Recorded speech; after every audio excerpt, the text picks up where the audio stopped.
My favorite player, Jennings, is now demanding a pay increase or a trade. Is this real? It can't be real. It was just like a year ago that he was all smiles when they gave him that new deal. He was so happy. He was so grateful.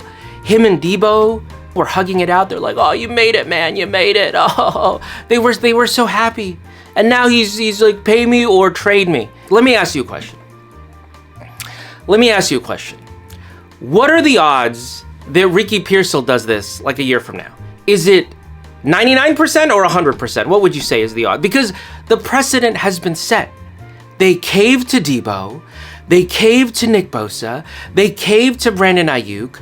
They caved to Trent Williams. They caved to Christian McCaffrey. They caved to everybody that threatened them. And I'm not saying, like, you got to put your foot down. Like, I don't even know if it matters anymore. Like, what difference? If they put their foot down, nobody's going to buy it. Because nobody's going to, yeah, you put your foot down this time. What about, yeah, because they set the precedent that they cave. And the fans were all like, just pay the man, just pay that. Remember Nick Bosa, just pay the man, just pay the man. Remember Debo when I think the Jets offered like a first round pick? They're like, oh, one first round pick? Oh, Debo is worth so much more. What did you get for him anyway? What did we... So, by the way, this is why we live in a republic. I don't know if you know that. This is why we live in a republic, because the founders knew people were stupid. Okay, so that's why the founders had the Electoral College. They wanted a layer above direct democracy. That's why you couldn't vote for the Senate until about like 1917, I believe. 1917 or 1918, you couldn't vote for the Senate because the founders explicitly, they said so, they wanted to shield senators from the influence of stupid people. Okay, that's in the Federalist Papers. Okay, they wanted people to vote for representatives, ideally people who were smarter than them. Because, I mean, just imagine if the 49ers were run like a direct democracy. Like, what a nightmare. I'm not saying the 49ers are in a great spot right now, but they'd be even worse if they were run in like a direct democracy, right? Like if decisions were voted on by 49ers fans, like what a nightmare that would be. So what I always tell fans is whatever you think, just assume it's wrong. That's what I always tell fans, because no, like statistically, you're probably an idiot. Just statistically speaking, you're probably a moron. It took me a minute, so let's start with number 5. All right, here's my number 5 quarterback. I'm going Matthew Stafford. This guy, unbelievable arm talent, his ability to look off defenders, the no-look pass, the arm angles, finding windows to throw it from. I love watching Matthew Stafford play football. Little sidearm, I mean, misdirection, eyes all over the place. Love the way this guy plays the game. He's my number 5 guy. Speaking of moron, I'm going to look like a freaking moron if Matthew Stafford wins the Super Bowl, but I honestly feel he kind of sucks. He lost to Alex Smith, right? He lost to Jimmy Garoppolo. In their matchups, I would say Brock Purdy has slightly edged him out in their matchups, in their head-to-head matchups, right? Remember their first matchup? I think Matthew Stafford threw like 3 interceptions or something. There was that game in LA where Brock Purdy lit it up, even with all the injuries, and he would have won that game if not for Ronnie Bell dropping some passes. So I know he has that one fake Super Bowl where he got lucky against Tampa Bay. He closed his eyes and chucked it, and they barely won that game. And then in the Super Bowl, they beat a Cincinnati Bengals team that Jimmy Garbaggio beat. In Cincinnati, correct me if I'm wrong, it was like that year or the year before, Jimmy Garbaggio went into Cincinnati and beat that same Bengals team that only got there because Patrick Mahomes was injured. And that's Matthew Stafford's one fake Super Bowl. But other than that, he's kind of a loser, dude. He lost to Alex Smith. He lost to Jimmy Garbaggio. So I don't know. I'm not. What's so great about Matthew Stafford? What? Tell me what's so great about Matthew Stafford. I don't see it. I've got no problem with Josh Allen or Lamar Jackson in the top 5.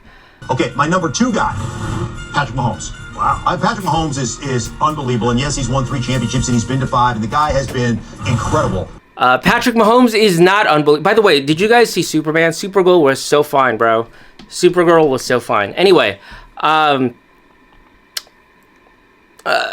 Patrick Mahomes was not unbelievable in the Super Bowl. They keep saying like, oh, the Phillies defense did this, or the offensive line was bad. There were wide open receivers with like no pressure on him, and he was missing them. He was panicking. He was scrambling. He was throwing it away. He was throwing it into the dirt. He was throwing it into double coverage because he predetermined where to go with the ball. Shut up, dude. He was not unbelievable. He has not been unbelievable in years, dude. I'm so sick of this. Like, Baker Mayfield. You know, Baker Mayfield is like a top 5 quarterback, except I just can't bring myself to say it. He's just got a terrible brand. He just looks cheap. He looks to me like a top 5 to top 10 quarterback. Like in appearance, I'm saying. In terms of quarterback face. He doesn't look like a top 5 quarterback. He plays like a top 5 quarterback, but he looks like a top 11 quarterback. You know what I mean? Like a Bulova. You know Bulova, the watch? Like they actually have some really nice watches. The precisionist movement, that's a really innovative like watch. Secondhand sweep. The Bulova precisionist movement. Okay? But it's a Bulova. Like I can't deal with the logo. I can't deal with it. I can't accept it. I can't accept it as being like a top watch. So, and it's the same with Baker Mayfield. I just can't take his face. He just has the face of the 9th best quarterback in the league. That's it. He plays like top 5 though. All right, some people were questioning what I said about the universal clock. Nothing I said about the universal clock is like controversial in the least, okay? It is widely accepted. Every part of what I said is completely true. The problem is I have a really obnoxious face.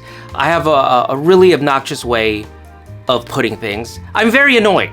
And it makes people want to go, actually, I'm well aware of this, okay? There's something about me that makes people want to disagree with me. I get that. But no part of what I said is remotely controversial, okay? That any civilization anywhere in the observable universe using our formalism or their own should come up with the universe being 13.8 billion years ago. That gives you a universal reference point. And then after that, it's just a matter of synchronizing clocks. I'm not making any claims that you can communicate with all these clocks. That's not what I'm saying. What I'm saying is, in principle, you should be able to synchronize these clocks. Like, for example, if you're in the well of a black hole, your clock's gonna have to be moving super fast to synchronize with Earth or wherever you are. If you're on a spaceship or whatever, you're gonna have to make super complicated adjustments, but it is not qualitatively or categorically different from the way we synchronize GPS satellites with clocks here on Earth, okay? We're making those adjustments already, albeit in a much simpler form, but it's basically the same thing. So of course you can have a universal clock. It's just my face is just, I have a really punchable face. Everybody always wants to disagree with me. My family's the same way. They argue with me for no reason.